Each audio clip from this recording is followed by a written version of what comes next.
I'm Siobhan. And she, they just like me. For real? I'm just trying to keep you on your toes, Siobhan, is all. How you doing? I'm very good. I'm very on my toes right now, actually, because we have guests, Allison and Iris from Gock. Howdy. Hi. We loved Gock Presents Gock, and we were so excited that y'all reached out. And yeah, how are y'all doing today? How was y'all's week? Oh, I'm getting by. We're getting there.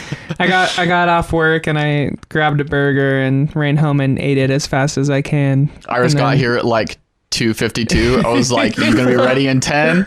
And she was like, "Oh my god!" Yeah.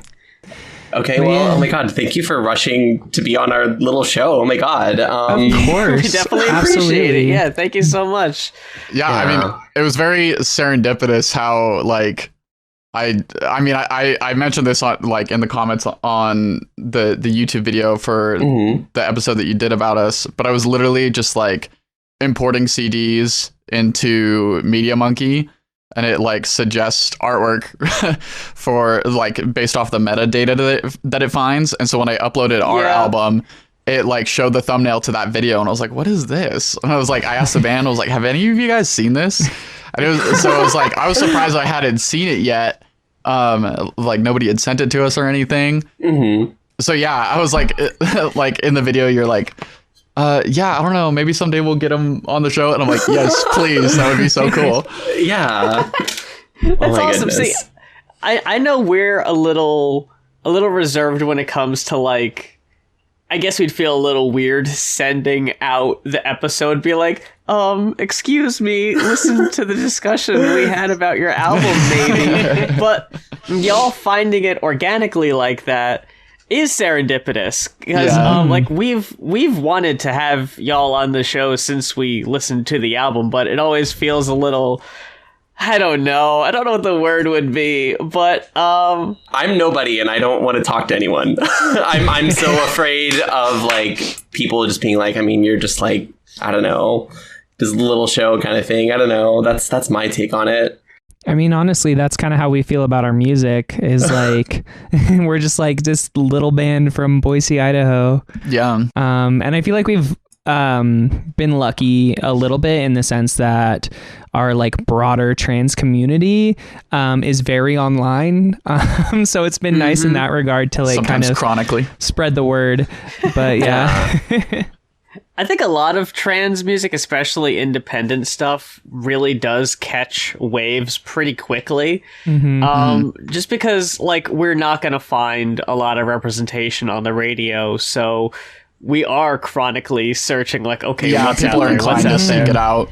Absolutely. And a name like Gock is pretty eye-catching, so I think you don't really have any second guesses of exactly what you're getting yourself into there. Yeah, we when the band first started, it started between me and our original drummer, Abby of Slur and Flirty Worm, and like we were both like, we really want to start a trans femme punk band, and she was like, I have the perfect name in mind. I'm like, what's that? And she's like, Bitch Dick. And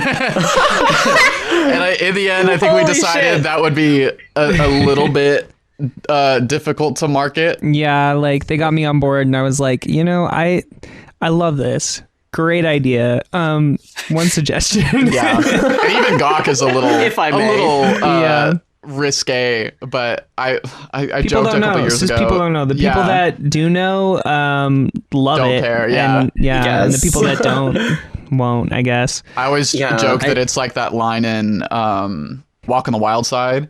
Oh my god! Even when she's giving head, like that wasn't a turn of phrase here in the States. And so people didn't like catch on to it until it'd already been on the radio for years or something. Wow. So at that point, it was too late to do anything about it. That's so interesting. I did want to tell a small anecdote that between the last episode and this episode, my lovely mother, who I'm sure is listening to this episode, has started listening to our show and is binging the episodes and is enjoying the show very much, enjoying our candid discussions about all things early transition. But There was one instance where she was telling me, she was like, I'm up to this episode. Y'all are talking about an album. And I was like, oh, which episode? And she was like, y'all are talking about the Gock episode? And I'm like, oh my God, no. I did not just hear my mother say the word Gock, the 60-year-old woman who has no idea what the fuck she's saying. A little part of me died. That's what I think is one of the like genius things about the group's name is that it's sort of like a self-selecting kind of thing. It's like you find your people, you know. It's like your vibe attracts your tribe, and Gock is a very specific vibe. It's an easy way to vet our audience for sure. Absolutely. Yes. Is it hard to get on a marquee? I don't think our venues here even have marquees. If I'm being real, we've got a couple. Like the Shredder has one, although it never changed. It just says the venue name, and then like the Egyptian is a movie theater, but they do shows every once in a while. I saw Built to Spill there. Oh, sick! But we've not played a venue that would have our name on a marquee. But it is really funny because like when we do get people that like don't know what it's about, or like somebody asks me, and I'm like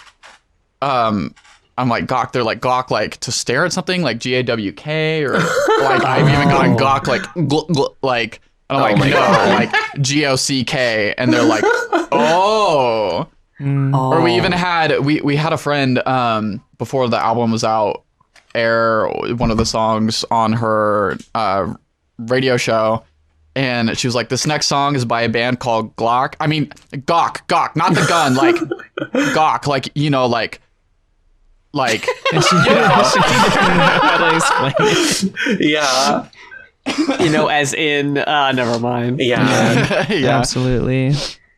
If you know, you know. Okay, that's yeah. You just gotta be in the know to know. Yeah. You had mentioned the whole like we're trying to put a trans femme punk band together. Like how and I'm not trying to assume, but just by everything I've heard about Boise, Idaho, and the general vicinity, how does that come to be? Like, how does a group come together, find each other? Was this like previous connections already? Like, I just don't know how a band would come to be in that region. I'm very curious about that. Yeah, it's like a little bit of everything, you know, like I think that a big thing too is that the trans community here, there's a huge portion of us who are just kind of really into like small band music. We're like into the local scene. We're into supporting local artists, and I think a lot of that has to do with the fact that Idaho's pretty poor in general, and I think that you know, like being queer is alternative, you know, and just like as an identity, that's just the way it is. And part of that then turns into being a part of alternative scenes. Being a part of alternative scenes a lot of the time just means DIY music. And so it's been really easy to find a community in that regard. Our first group of the three of us, like Allison was playing in a local band, and our friend Abby was playing in a local band, and that's how they kind of like crossed paths and came up with the idea. But I met Allison on TikTok, actually. The trans community here is pretty strong. Like we've got some local collectives that do a lot of work to like raise funds for people and provide resources and all that kind of thing. Mm-hmm. But that's so cool. Prior to like 2020, there wasn't really a lot around here. I remember when I was like in my high school band and like getting around in the music scene, there was like, I know this was part of the reason why like I probably was not like as inclined to be open about my identity at the time. Like I'd been out for a couple years, but I like not really anybody knew about it other than like close friends and family. But like Abby had been like, I knew of her for years. Like Slurm had been around since I was in high school. This is probably like 2016, 2017. Yeah. Making like, I don't know what you'd even describe. It's like poop joke emo. Like, yeah. Like that's Well, that sounds fucking amazing. Yeah, they're good. Check them out. Yeah, for sure. It's definitely like very catchy. Just like good fun listen. But I was not very active in the scene for a few years. Summer of 2020, I joined a local band called the Joy Runners, and I was in that for a while, playing drums. But then I was like, I really want to do like my own thing, especially something that's very like trans in its identity. Mm-hmm. I was listening to a lot of like Gloss and Against Me, and so I like made a Craigslist ad, and all I got from that was death threats. Oh my god. Jesus. And then eventually like somebody like referred me to Abby, and I was like, I knew of Abby, but like we were in the same circles, so we connected, and during like a local festival we kind of talked about it. Iris, who I've been mutuals with on TikTok, moved here. And she's originally from Idaho, but she was living in, was it Alabama? Yeah, I got a degree in theater, and so I was kind of going around. I lived in Chicago for a bit. I lived in Michigan, and then I was in Alabama, and that was not a good time, but we don't need to go into that. So I moved back to Boise. Yeah, I moved to Boise, and I reached out to Allison through TikTok, just kind of like, hey, we should hang out sometime. But and then you connected with Nell. Yeah. Nell and I connected through, we were both like looking into like different organizations in town. So we just kind of met through the PSL, just kind of at an event that they had, and ended up talking about music, and then Nell joined the band too. But yeah. And then now we're at a point where both Nell and Abby have left the band for different reasons. And because, I mean, as far as like our new members go, it was kind of all through just kind of having established the scene and getting to know people in that way. Our lead guitarist Ren, we met through. Well, I think she was at our first show, but we really got connected with her through the Boise Trans Collective, and then Vivian, our roommate. Who's also kind of like a semi-member of the band. Yeah. Okay. She performs with us live sometimes. Her and I met Vivian like just out on the town one night, and became friends. Yeah. And our current drummer, Jasmine, we met on Craigslist. Yeah, that was another Craigslist ad. Yeah. We can only find drummers through Craigslist, apparently. Yeah. Dang. I mean, it seems to be working for y'all, just saying. Yeah. I'm really curious what the recording of Gock Presents Gock was like what that process was, and like what the writing process was and things like that. I mean, as far as like recording goes, we recorded at Twinkle Earthy Studios, which is just our apartment. Yeah, our apartment. Oh my god! Hell yeah!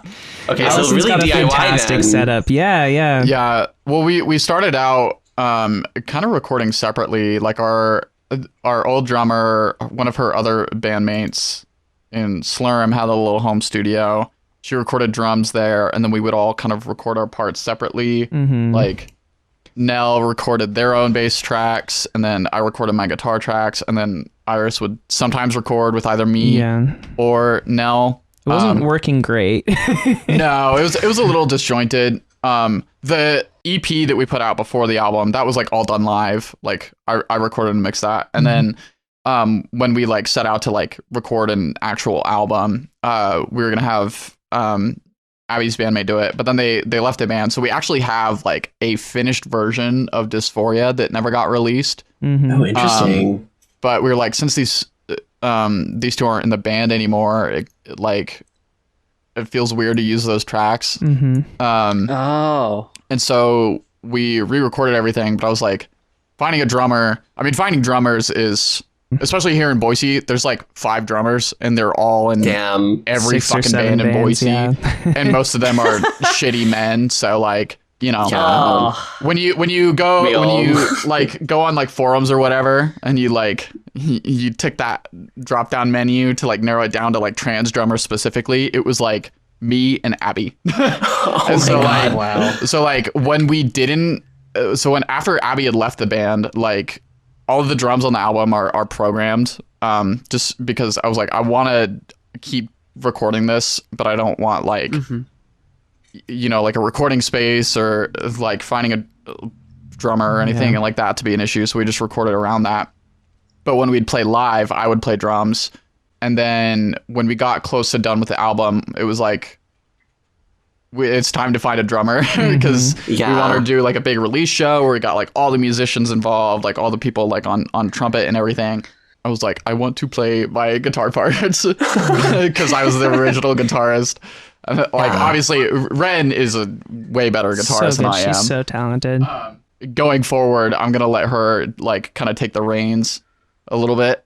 And I'm just going to stick to rhythm because that's what I do best. Hell yeah. But as far as writing goes, I think Iris is the most. Iris writes most of our music. Yeah, I mean, it's like when we first met up that first time, I had like 1.5 songs written. I wrote the lyrics to Dysphoria, but it was actually much more of like a trudgy sounding like sad song. That's so interesting. Okay. Yeah, but Allison had this riff that she came in with, and we realized like it was the same key, and we're like, "What? Let's just try it. Let's just plug it in." Yeah, most of those guitar riffs are like old songs that I'd written when I was in high school. And I was like, they hadn't gone anywhere, so I brought them into practice. Yeah. Oh wow! And then we realized that they were like in the same key, so we just mashed them together. Yeah, and so that's it just kind of depends on just kind of what works in the moment, right? So there's times when I'm like, oh wow, I feel super inspired, and I'll just like write something out real quick, like built up from like every part of it, chords, lyrics, everything in that regard. But then we also have a folder in a like Google Drive that's just like riffs that anybody in the band can just submit. And they'll put it in there, and then I'll just like every now and then open it up and kind of listen through some of them, see if anything clicks in the moment. And multiple of our songs were kind of done that way. Like Leash Train was just like, honestly, it was like a short riff to, Leash Train was like fully fleshed out. Leash Train was one of the ones I had like a full demo of that, and then it kind of like morphed into a different thing for a while, and it just like wasn't clicking. So like, once Abby and Nell had left the band, I was like, all right, I'm gonna be a little bit of a diva with this song. So I was like, I was very particular about it, and so I was like, we're doing it the way that it originally was. Yeah. So it was kind of a situation where it was like, just tell me where to sing and I'll be okay. Yeah. But it was usually like Iris would like come in with like chord progressions and lyrics. Just keep it simple, and then like write riffs around that, or let people build on things. Make the ukulele chord progressions a little more punk rock. That's the other thing too. Is I wrote several of our songs on the ukulele. Yeah. Just because like as far as like ease of access, like it's kind of embarrassing, but I was definitely one of those 21 Pilots fans as a little teenage girl. That's so relatable. Yeah, right. I think I got really good at bands. That's fair. I got really good at ukulele though. And so, it's just easy for me to, be able to go through different types of chord builds and stuff like that to make things work. Yeah, absolutely. That's so interesting. Also, like to hear about y'all's like kind of workflow and like the way you put things together and kind of like collaborate. I find very interesting. I am really curious though. Which songs were written on the ukulele on this record? I mean, Kiss Your Friends definitely was. Okay, I can definitely see that as a ukulele song. Yeah. Well, I think we actually recorded, so that's why the intro is that way. Oh yeah. So it was like kind of not so much like a callback, but Yeah, and then Ally, I think Dysphoria and Ally. Dysphoria and Ally were like the first two songs we ever wrote together. So they're very like sonically they're very similar, and they also like kind of had similar origins. It's very interesting, yeah, and it's also cool to hear about like the process of Dysphoria, like starting out as a much like more somber song. It sounds like right, yeah, a somber ukulele song. Yeah, but like I think one of the things that's really like beautiful about that song is that the lyrics are like pretty sad and dark, but like it's sort of bright, as a song. It's like very like energetic, I don't remember who I heard talking about this. It could have been some, from some dumb, teen coming of age movie or something, but talking about the idea of like happy sad, like as a genre, and that really resonates with me, you know, because like kind of pushing through the difficulties of life and really kind of making a point to enjoy yourself in spite of it. And yeah, so that's something that has kind of always resonated with me.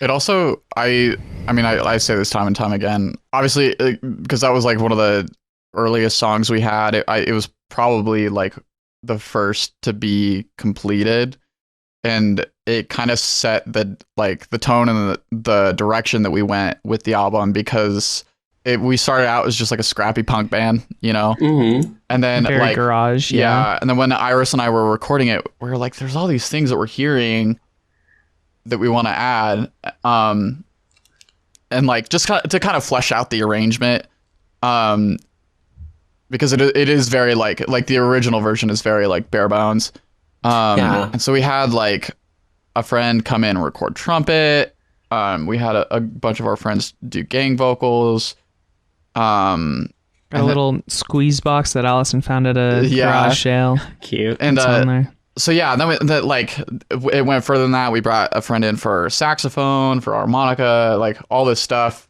And it really I think it really encapsulates that like community feeling. And so like, while it is a very like kind of downer subject matter, it like, there's a lot of camaraderie in it. Absolutely. Like, it seems like it really took a village.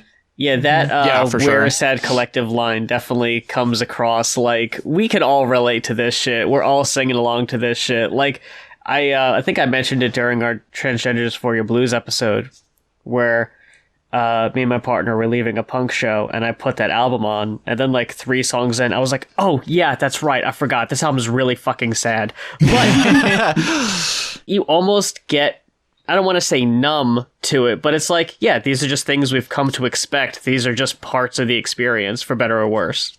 Well, I was going to mention, since you were talking about like bringing in saxophones, like the trumpet section, the squeeze box parts, and all of that.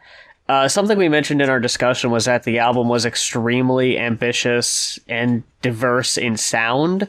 Did y'all envision that would be what the album was going to be like when you wrote Ally and Dysphoria? Because you said like sonically they're kind of similar.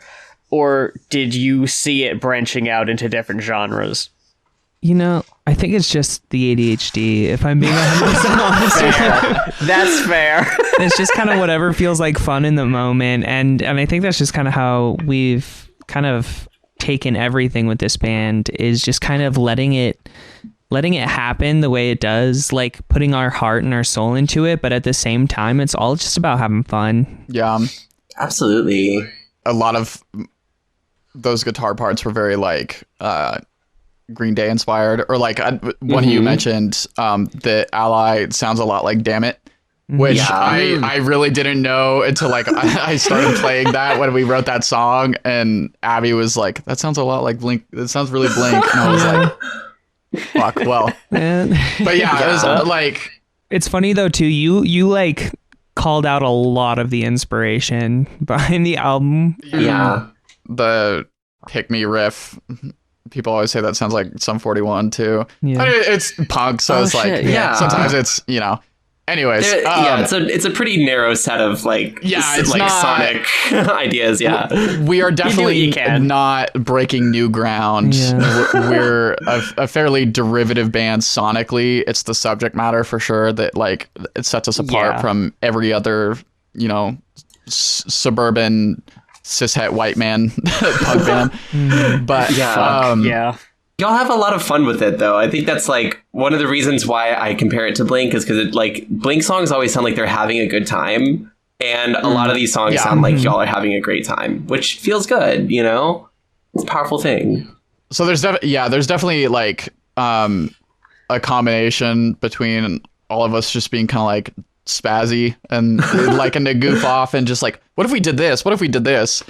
But the more that we did that, the more it was like, okay, this needs to be more than just like generic punk songs. Like, yeah, and there's also there is a level too where it's like if you give yourself permission to kind of break outside of just like any genre, then it makes it so that you don't have to worry about that as much in the future. And I think it's something else like with Redneck, like a lot of the inspiration to do it like super country. Allison had written a riff, but at the same time we kind of like went a slightly different way with the riff and then brought it back to Redneck. But Ren does folk music. Like she plays these beautiful folk songs that she writes. And we were kind of like, well, you know, Ren's a little bit hick. Like let's make this a country song. Yeah. So is she the one that grew up on the dairy farm? No, that's a dairy farm. Yeah, it's like it's really funny because like we're all very. It's kind of hard to live in Idaho and not be a little bit hick in a way. Okay, really. I think the funny part is that Ren is probably the least country out of all of us. Yeah. Like, she loves country music and like writes amazing like folk country songs. Yeah, and so it was definitely like we kind of came up with that idea, and it was like we really wanted to let her shine on that. So the way I arranged it, she did all the guitar on the first half of the song, and then when the punk section kicks in, like I did all the guitars for that. Oh, that's such a cool way to separate it off there. Yeah. You also mentioned it like in that one episode that like some of the glitchy like stuttery vocal effects reminded you of like Hybrid Theory. I'm a huge Linkin Park fan. Yes. They're definitely like later into their career, I'm not as big a fan, although I am kind of a diehard fan. Definitely like their last couple albums were kind of like but relatable. Like they get a lot of grief for like just kind of like switching things up on a dime. And I think they kind of like back themselves into a corner with the first two records because they're very like entrenched in a specific sound. And so I think like Iris said, not just kind of like doing whatever is like nobody knows what to expect in the future. So it's not like, you know, we're going to put out an album and people are going to be like, oh, they sold out. Cause it's like, fucking, fuck you, pick a box to put us in. Like, for real. Yeah. And it sounds like also that y'all have like a good, like methods of collaboration and a lot of talent to pull from, you know? I think that's one very interesting thing about this record too, is it is a punk record, but there's a lot of stuff going on with it, like we said. I think it's wild, and I'm just going to go ahead and date myself here, but like it's so interesting seeing music that was so popular when I was in high school and seeing how it's informed and inspired a new generation of musicians to create music that I never would have even imagined back then. It's just so it's just so cool to see, I guess. It's just like I'm just like, this fucking rules. It's not even a question. I'm just like, this is fucking sick. I love seeing this shit happen. Yeah, absolutely. And it's a very like punk rock ethos to bring it all together. Like y'all are very, like you said, DIY. It's like a community effort. Yeah, it's just it's very in the spirit of the genre. Yeah, and that's kind of the goal, is to kind of keep it that way. We do make like all of our own merch by hand. We source like all of our like sweatshirts that we got that we're, you know, printing on from thrift stores. Like we find them on sale at thrift stores for about $5 a piece. And then because of that, we're able to sell it for less. You know, like a lot of these people, like bigger bands, they're like, oh, you want a sweatshirt? $80, you know? To be fair, that is a lot of times that is because the venue takes a cut of their merch. Yeah, true. So it's like it kind of that middleman thing. If you get like bootleg merch, it's like still the band's merch. They just have like their crew out in the parking lot selling it, so it's not like technically at the venue. And also, credit is due where credit is due. We got the idea to print on stuff that we got from thrift stores from another local band called Shirts vs. Skins. They're a hardcore band. Sick hardcore band name. Yeah. That plus a mix of that plus like Pigeon Pit will just like spray paint people's shirts and stuff at shows, like in the backyard. Yeah. Love seeing that shit. Yeah. I know there was one band who we just got a chance to see again this weekend, Peach Rings, who were like talking about the like, hey, here's a new shirt design. Y'all think you might want this? Like just a couple days ago, and then just like you go to the show, it's like, oh, there it is. You can fucking get it now. And the kind of transitions into another question I had was just like a joke we have whenever we go to a Peach Rings show is that we never see more trans people in one concentrated space than we do at a Peach Rings show. Like everybody fucking comes out. I mean, is that what a Gock show is like? It definitely feels like that for sure. Yeah, especially in like smaller venues. But there's also a lot of crossover between like other projects. So like Ren, for example, like a lot of people like go to her shows, or like my other band Bonehouse. Like we had an album release like a year ago, and like I'm like, Bonehouse is not a trans band. I just happen to be a trans woman who's in the band. But a lot of people that like show up to our shows are like part of our local trans community because they're very invested in like like their local scene, which just kind of like goes along with the fact that like if you like want your representation, you have to like seek it out, unfortunately.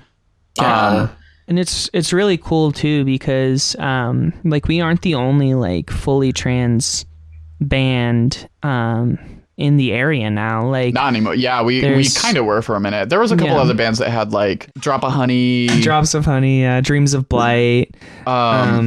What's Junie's project? Cry Shadow, Big Kisses. Yeah, there's several very queer, very trans bands. Switchful Lotus. Yeah. Switchful Lotus. But all these bands were like, there was like maybe a handful of like queer, like gender non-conforming people in them.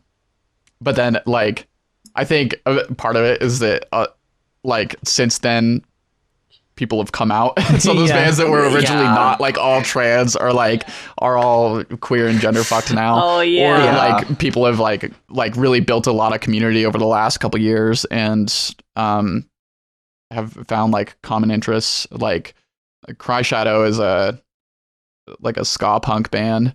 They're ska connoisseurs. So oh yeah, big time. Yeah. We've just seen people like find that common ground and get groups together. Yeah. I mean, that's the thing is like two of the people in Cry Shadow like played our album release because we brought them on to play trumpet and saxophone. That's so cool. It sounds like the scene in Boise, Idaho generally is like pretty like close knit. I mean, it sounds like y'all mentioned a collective, like the Boise Trans Collective. They promote a lot of shows and kind of started off as kind of trying to raise money for someone's top surgery and then kind of grew from there. Yeah, they're one of those organizations that does a lot of mutual aid through music. Nice. That's so cool. In general, definitely, like especially like within this niche, there's definitely I won't get too into the weeds about it, but there's definitely some clickiness to like other parts of Boise's music scene. I mean, which is that's here you get that anywhere you go. Especially like the bigger, like I've heard like, for example, like Salt Lake area. I think there's like sometimes there's not necessarily anything bad about that because it's just like you have your like pockets of like different vibes or like subcultures that there are certain circumstances where people don't understand what certain spaces are about. Like just recently there's a local bar that does shows very like the clientele is so queer, so like very queer, very leftist. Like a lot of the like our circles of friends attend there, but there was like a St. Patrick's Day bar crawl going around Boise, and they just happened to show up there, didn't know what they'd stumbled into, and there was this lady who got in the pit, and there is something to be said about crowd killing, but like if you're in the pit, you're in the pit, and she got bumped by one of our friends, and this lady fucking like yelled beat the shit out of her. She just hit her. God. I heard that it was like, but nah, it wasn't that bad. I mean, like it was just kind of a situation where a drunk lady got bumped into and like said some shit that was like super fucked and transphobic, and could have been hit. worse, but you know, now she's like, not allowed at because like the bar crawl page, like that like pub crawl St. Patty's Day thing, like the bar that this happened in posted a picture of her and was like, hey, this lady's, you know, coming in and causing problems. And so she's kind of banned. She got 86 from a lot of the there's like a local group get fucked called this honestly exactly. there's like a local group, I think on like Facebook or something, called the Syndicate, which is just like a hub for like all the like bars and venues in the area. And so like they all got wind of this, you know. I'm sure there's like a handful of them that like don't give a fuck, but other ones were like, yeah, nope, she's not allowed here. It's such a funny idea that someone would leave the house, get drunk, and then wake up the next morning with half the like scene hating them. Like, goddamn, what the fuck did I do? Well, that's so interesting. You know, it sounds like it's like quite organized there, and honestly, that's not. I just love to hear about that kind of stuff. Like people sort of like organizing to like protect themselves, to like, you know, organize like mutual aid for like community members and things like that. And it's cool that a lot of it is crowdfunded with music too. I find that so interesting because I think it's like really important for us to like try to build as much socialism as we can, especially for ourselves, you know. And especially as things kind of get harder for us in a lot of places. So it's encouraging to hear about that kind of stuff, you know? Mm-hmm. It's encouraging, especially like, again, I remember, I know you'd said in the YouTube comment that it is a flyover area, but like in my small city that I live in, it was very much like, wow, I feel like I'm the only fucking trans woman in this whole goddamn city. And since... I've learned that is not the case, and I've become very good friends with some since then. But it really does kind of lead to, if there's community and collectives in Boise, Idaho, where someone would just assume there just wouldn't be anything, then, you know, that's hopeful for a lot of bigger areas. And just like, you know, like I know a lot of us are kind of scared into hiding. And honestly, that's the thing, is like visibility is the first step in establishing community. Yeah, I agree. Yeah, absolutely. I joked about like Boise being a flyover city, but I mean, like Boise is the capital. It's like the largest city in Idaho. Yeah. And so it's like, it's definitely a lot more left leaning. Yeah. It's Idaho. Yeah, so like, sure. you know, especially like in the surrounding areas, you know, it's like it gets more conservative. Yeah. Like I was like, I mean, hell, this is like fucking anywhere in America anymore. But like, you know that picture, it's like of a strip. There's like a road, but it's like taken with a telephoto lens, so like everything's like really compressed, and it just looks kind of like liminal. Yeah. It's like a McDonald's sign and everything. Like we have a lot of that. Just like long roads with just a bunch of like strip malls that are like half the units are like abandoned, and just like fast food and 5 mattress firms, 2 McDonald's. You know? Exactly. So there's not a lot really in like the valley. Boise is like a decent city. There's especially like lately there's been some like cool venues and stuff that have popped up. I would say there's more like Idaho's appeal is more like up north, like where you get into the mountains and the woods. It's like Idaho is very like nature. Yeah, you get a lot of granolas.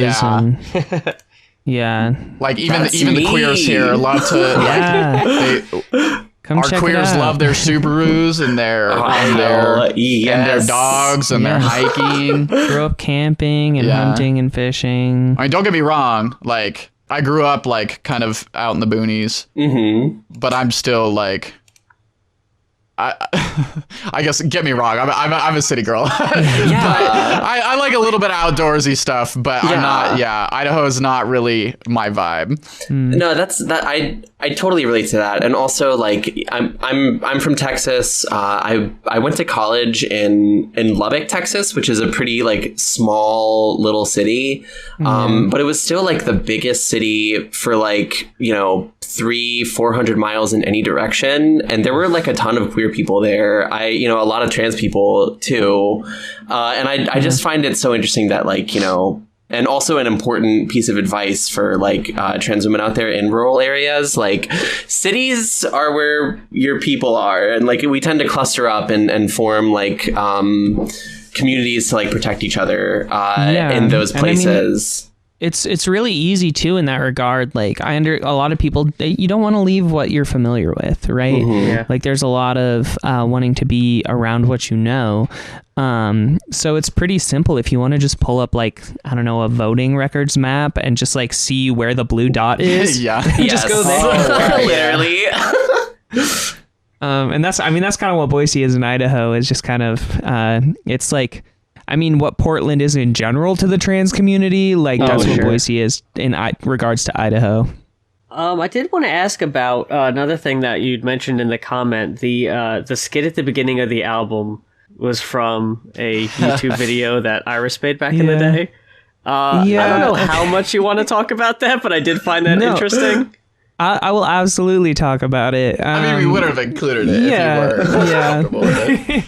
No, I definitely, I'm very comfortable with kind of talking about that kind of thing, but I kind of grew up on YouTube, and from a very young age, I was making like little skits and dumb little videos that weren't very good.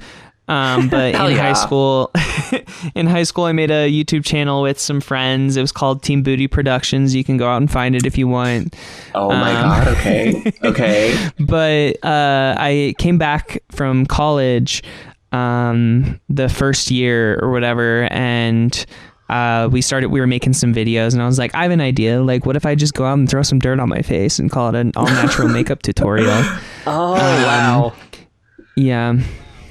Yeah, and I definitely, it was a situation too where I was like, okay, it seems like at that point of time, I wonder if my friend was like, why do you know so much about this? Why do you know so much about how to make it worse? Yeah. The cross-dressing joke cope that many of us do. Yeah, me too. Yeah, well, yeah, it was kind of a whole thing though, where until like before I went to college, like that was like hidden deep down. Anybody made any comment about femininity about me, then I would be like, no, like I'm shutting you down. Want to fight? Like, of course, yeah. Lean into the masculinity.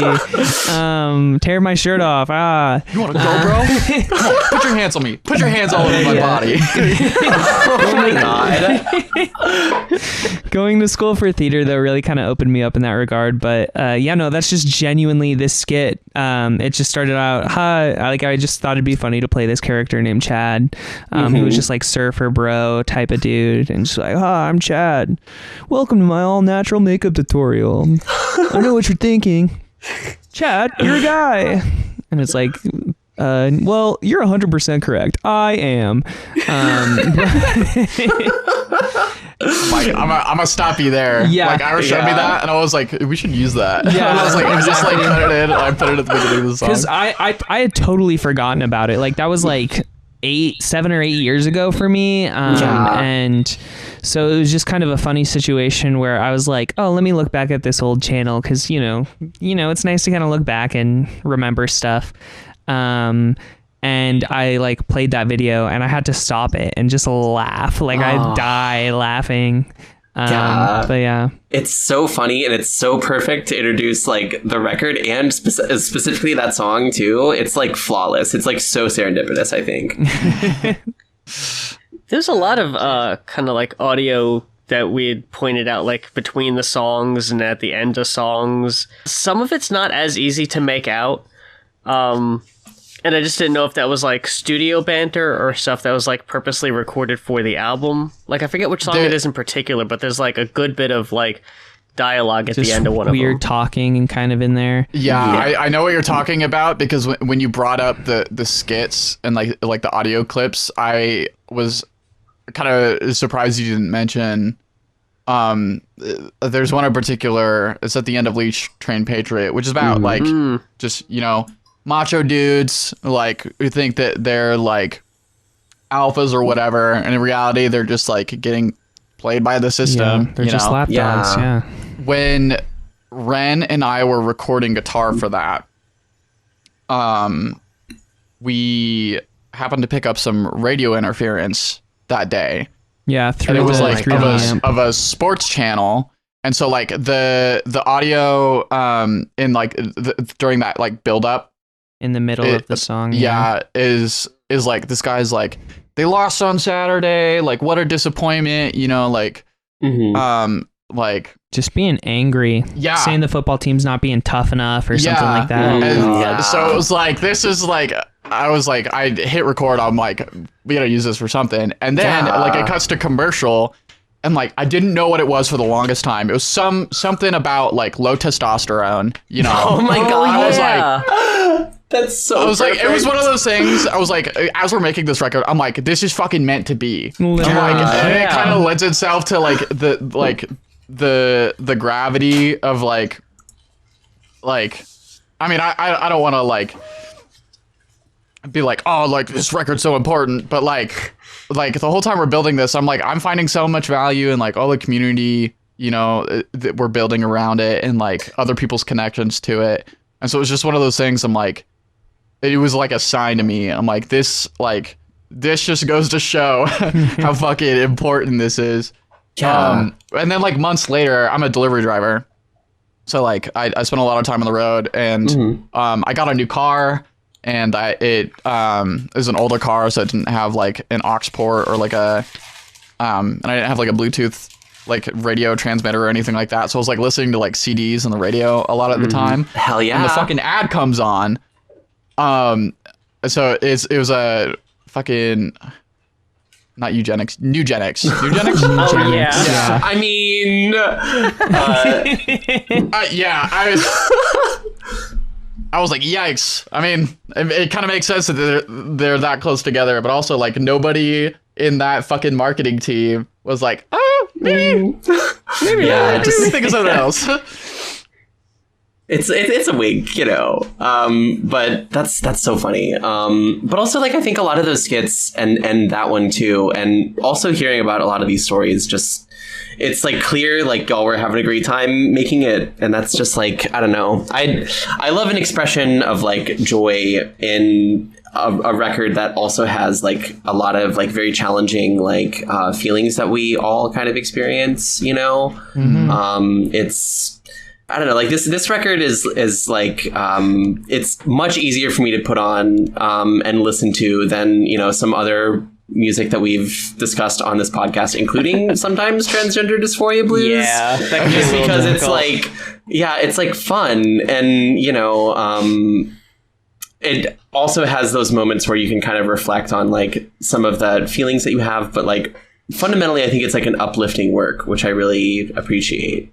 Yeah, and I definitely think that was kind of always the goal too. Was it's important to recognize the emotions we're feeling. It's important to recognizing the world that we live in, but at the same time, like we can't. Like, if you just let it get to you, then they're winning, Yeah. Like, being aware is important, but not losing yourself and your identity and your humanity because of it is the most that we can do to resist. Absolutely. Yeah. Like, joy as a radical act of resistance, right? Yeah. Yeah. Exactly. Yeah. This last holiday season, I got a card from my aunt and uncle that said, we hope 2025 brings you rest as part of the resistance. And that hit me hard. I never really heard that phrase before. Yeah, that's new. Like, it's so easy to like get wrapped up in just like, I mean, I'm guilty of this sometimes. Like, I have to check myself, but like, I definitely do that thing where it's like, I stay up really late in hopes that I will maintain this false sense of freedom because I have to spend so much time at work. Yes. Oh my god. And my entire life. But it's kind of a moot point because sometimes I spend a lot of that time doom scrolling, which is not good for you. And so I feel like me and my friends, we have to check each other. Like, be aware, don't just like tune out everything, but also like don't get so sucked into it that's like all you consume. Like you need to find like things that like boost your morale, and it's like.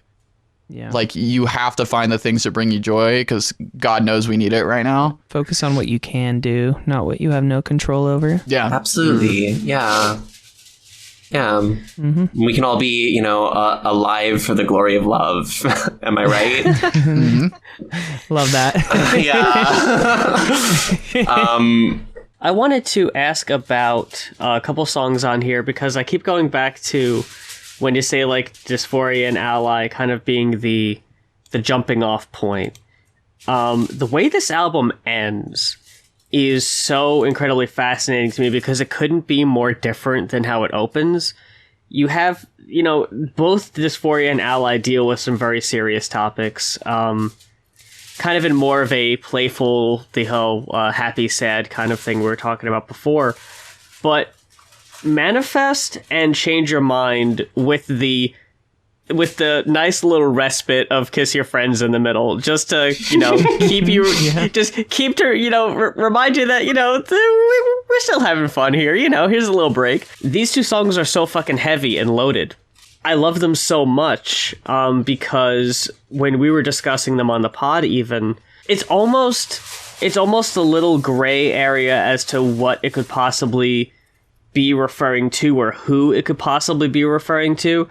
But just in general, the fuck me for wanting to be happy, fuck me for wanting to thrive is such a raw thing of just to hear being said on that song of just like, yeah, we've all probably thought that at some point in relation to something or someone. It's like a big rock ballad too. That's something that always has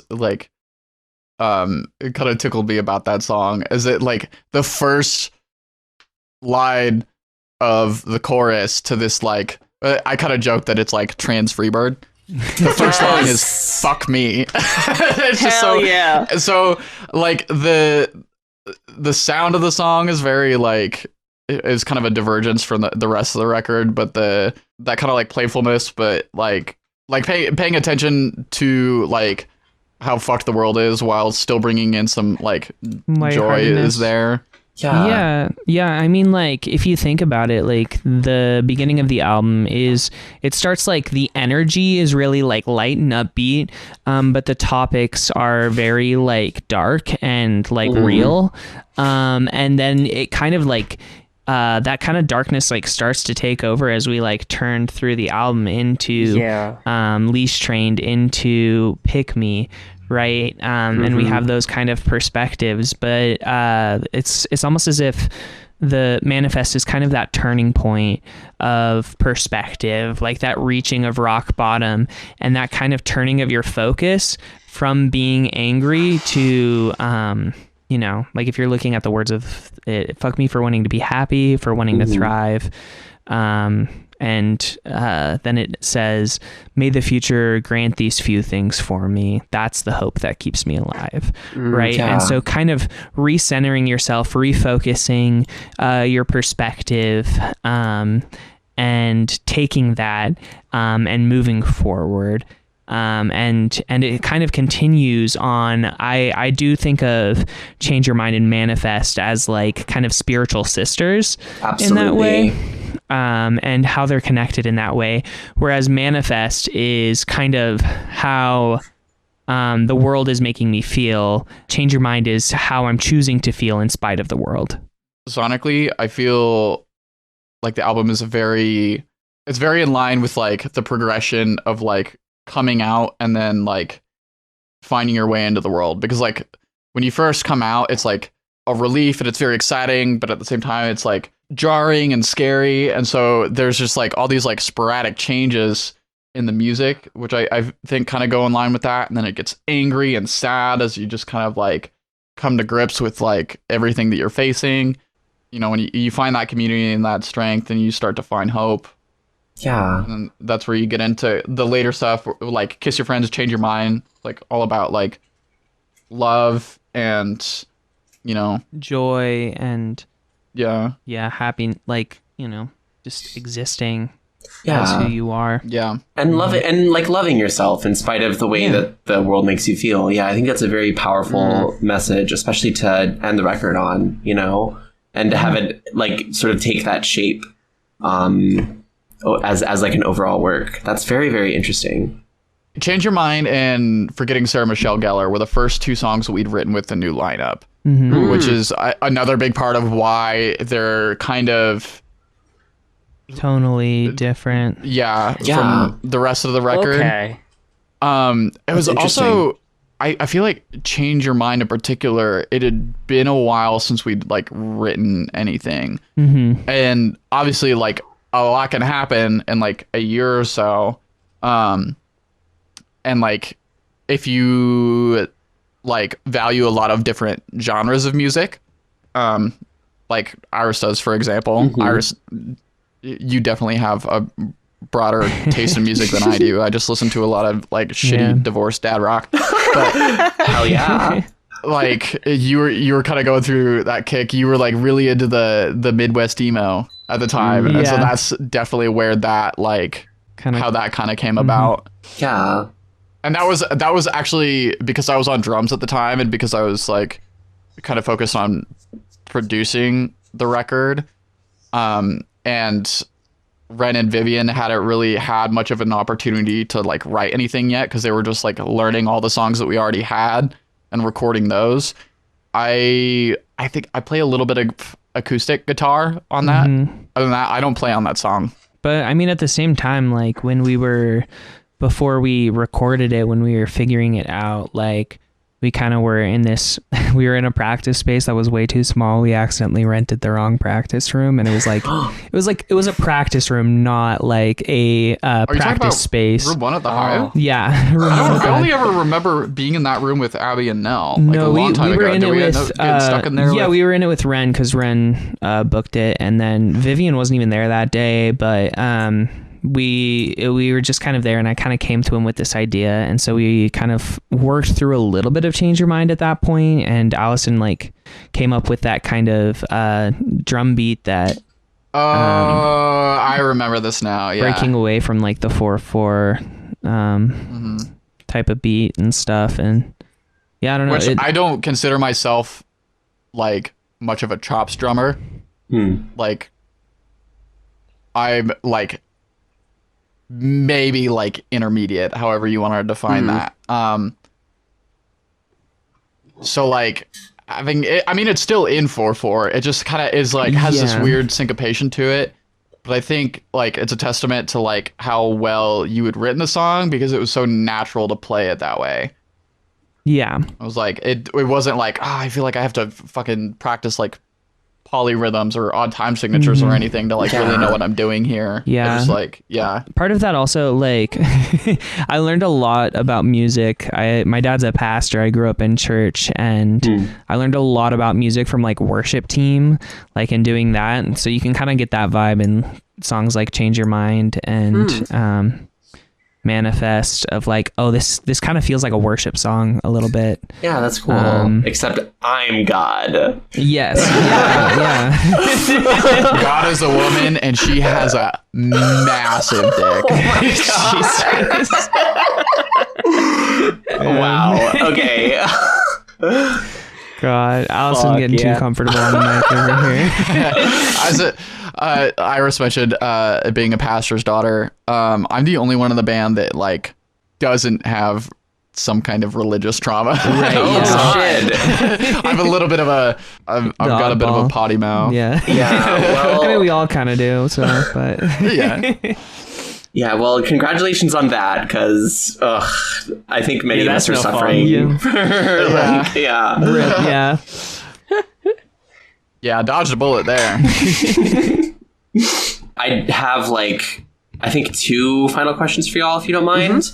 If you could give advice to like your younger self, like when you before you started like recording this record, what would you advise yourself to do, like differently, or maybe to like learn faster, you know, like that, like something you learned during the process of recording this record? It's okay for healing to take time, I think.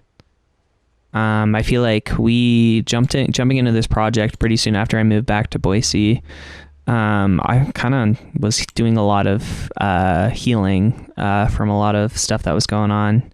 And I think that leaning on others and letting yourself be comfortable with being uncomfortable kind of is part of that too.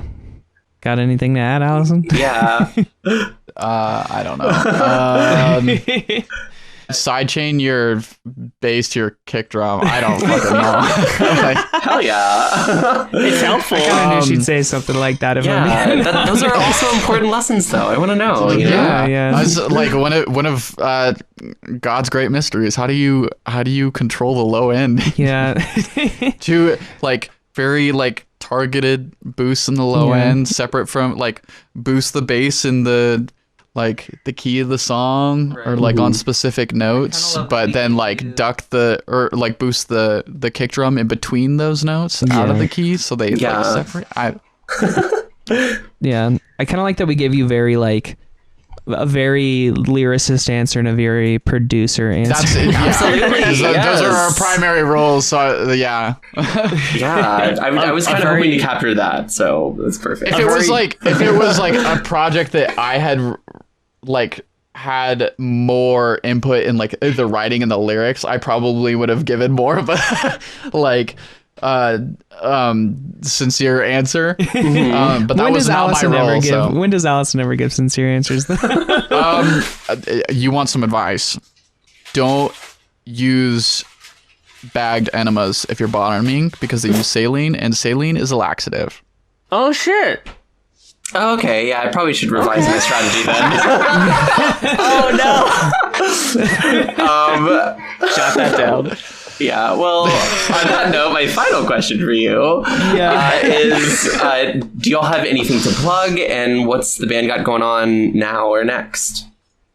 Oh gosh, later this month we're playing Tree Fort, which is a local festival. A lot of big bands and stuff coming around. We hope to do our first like Northwest tour end of the summer. Okay. See how that goes. Hopefully it goes well. Hopefully people come out and support, so that way we can see what it would look like to go other places other than just the PNW. So all the other queer hubs. Yeah. We've had people reach out to us from like Minnesota-ish area and that's like very Denver, cool. but soda. Yeah. I'm planning on moving to Minnesota, so I will be at a future Minnesota show if y'all make it there. Yeah, cool. And that's fun. I also just wanted to, say thank you for talking about our album. Honestly, I've kind of always been one of those people who likes to listen to an album front to back and kind of like psychoanalyze it. Yes. So honestly, like I kind of started tearing up a little bit when I was listening to y'all's podcast, because I was like, oh my gosh. Well, thank you it's so a full much. circle moment. Yeah. Oh my I love god, that so cool. Yeah. I'm really happy we could do that. And it was an honor. That this was an album that, like, I think I'd mentioned it in the episode, but listening to the 3-4 track EP back when it came out, and then seeing that the full length came out, was one of those like, oh shit, like I was so fucking excited when the album dropped that it was like not like first draft, pick or whatever, but like as soon as it came out, it was just like, we need to talk about this one. Like we absolutely have to put this in the rotation here. Yeah. Thanks. Yeah. Thank you. Of course. Well, yeah. Okay. When I came across that episode, you were like, this reminds me a lot of like She, Her, Hers or Against Me. I was like, stop it. That's too much. I was like, oh my god, thank you. Yeah. I was actually curious about like if there were like any trans specific like influences or like admirations that y'all had. Literally so many. We've covered Against Me quite a few times. Yeah, we're going to be working covering on a She, Her, Hers song. I love like Left at London. You mentioned Peach Rings. Been listening to Peach Rings for a long time. Covered her on my TikTok at some point. There's literally so many that now I'm all of a sudden just forgetting every single one. But I do have a playlist. If you want to listen on Spotify, I got a whole playlist called Transistor Radio 1. Oh, hell yeah. That is all of my favorite. That. Yeah, all of my favorite link. Trance artists. But yeah. Does Nirvana count? Yes. Next question. If Nirvana doesn't count, then I've got nothing to contribute other than shitty dad rock. Oh my god. Well, and Allison, Iris, y'all have been such a delight. Thank you so much for spending an hour talking to us. And I'm just excited to hear more music from y'all. So get back to work. See you later. Yes, ma'am. Thank you, guys. And if y'all ever do make that nationwide tour or whatever, the Southeast is definitely excited and looking forward to your presence also if the Northwest goes well. I know there's a lot of places around here, a lot of venues that really we have noticed over the past couple of years the trans presence in the audience has really picked up a good bit. And I think y'all would be a fucking natural fit. I think Gock would fit right in, so to speak. Oh, yeah. Well, that's the thing is if we do plan that, like, we'd be reaching out probably to absolutely figure that kind of thing out. So sick. Yeah. Hell yeah. Well, like Siobhan said, thank y'all so much. We really appreciate y'all. And this went so good. And I'm so glad we were able to sit down and talk. I love this so much. I was hyped for it all week. Yeah, thank you for having us. It was a blast. Yeah. And virtually without any technical hitch either, which is very rare for us. Yeah. I was a little nervous there at the beginning. Yeah. You almost had us in the first half, but my god.